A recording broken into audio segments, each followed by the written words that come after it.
Arnold Santiago, yung lead investigator sa murder ni Joy. I have to find him. Dahil? Of course, para malaman niya yung tungkol kay Lorena, aka Carol. Huwag ka naman problemas. Gagawa ko ng paraan. Paano? Basta hindi ko hahayaan hulihin ka at ikulong ka ng pulis na yon.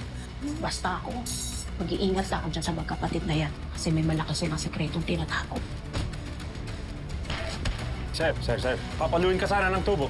Lumilit na lumilit yung mundo ko. Tigil! Paano kung isang araw, bigla na lang ako damputin ng mga pulis? O di kaya yung kapatid ko? Panahon na! Para managot kayo sa batas!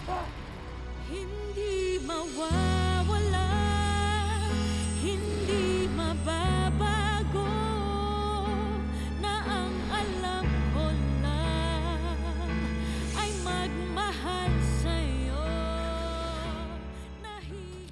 Pahula mo ako! Wala akong kasalanan sa batas! Lalo na ang ate ko! Paliwanag mo kayo sa korte! Tumigil ka na! Tama na!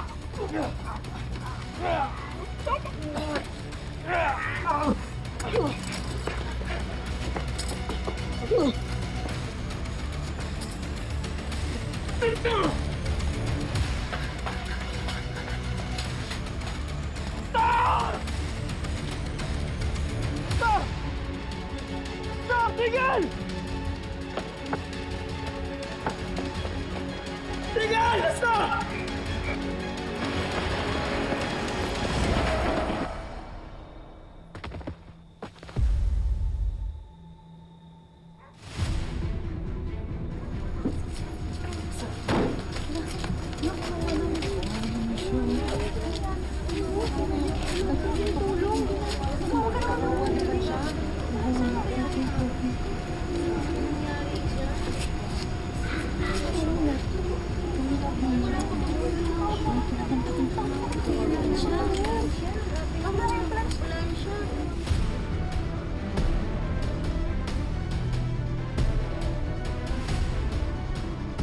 Rian, ilang beses ko ba sasabihin sa'yo?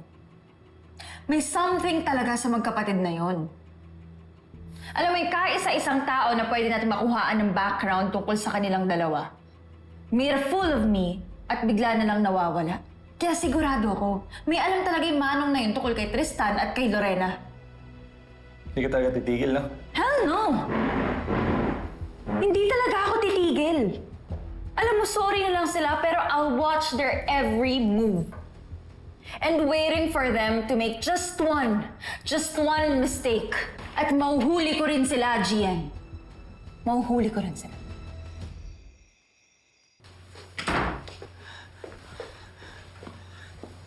Nabundol si Santiago? Tristan, may ginawa ka ba? Ha? May kinalaman ka ba dito? Ate, aaminin ko, pinagbalakan ko ng masama si Santiago eh. Tristan naman, para ka namang hindi natuto sa nangyari sa akin eh. Pero, ate, pinagbalakan ko lang naman eh. Tsaka, hindi ko pa rin naman tinuloy kasi hindi ko naman kinaya, di ba? Ate, sorry. Ate, sorry. Nahuli niya kasi ako. Tapos, ayun, nagkahabulan kami. Tapos, ayun, aksidente na siya.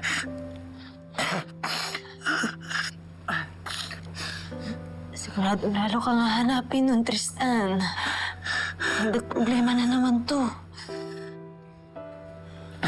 Ate, mas masama yung pagkakabagsak niya eh. Sa tingin ko nga, hindi na mabubuhay yan eh. Pero baka paraan naman na yun ng Diyos para tantanan ka na niya, di ba? Tayo, di ba? Hindi maganda yung iniisip mo. Hindi ka dapat natutuwa na may naaksidenteng tao. Hindi naman eh. Hindi naman ako ate natutuwa na nasaktan siya eh. Natutuwa ako kasi wala nang huhuli sa'yo. Tristan, hindi ko naman hiniling na gawin mo yun eh. Dapat hindi ka na lang nakialam. Bakit kasi padaros-daros ka? Hindi kasi mahal na mahal kita. Ayoko nang makulong ka at katulad mo, ayoko nang magkahiwalay tayo. Masisisi mo ba ako, ate? Kung magkabalik na tayo ng sitwasyon, di ba gagawin mo rin naman lahat para sa akin kahit wala naman ako sabihin?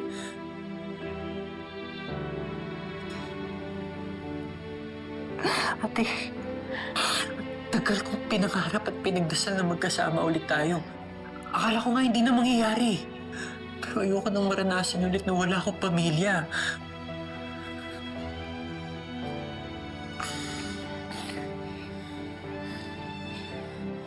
Hindi na mangyayari yun. Tristan, hindi na tayo magkakahiwalay. Hindi na tayo magkakahiwalay.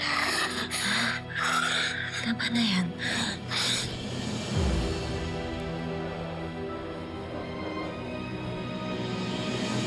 Ayan, Nora.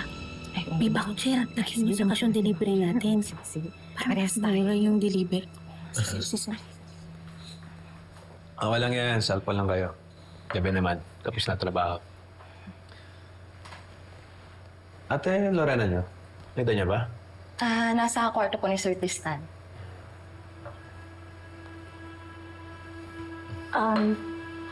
Sir, pwede po ba kayong makausap? Oo naman. Tungkol saan? Sir, hindi po kasi ko mapakali. Saka po sana huwag niyo pong iisipin po na intrimitida po ako.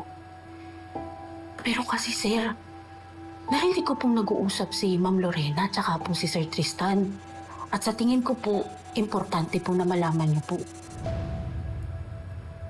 Ano ba yung narinig mo?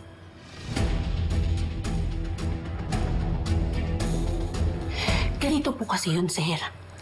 Naglilinis po ko ng CR dito sa labas ng guest room.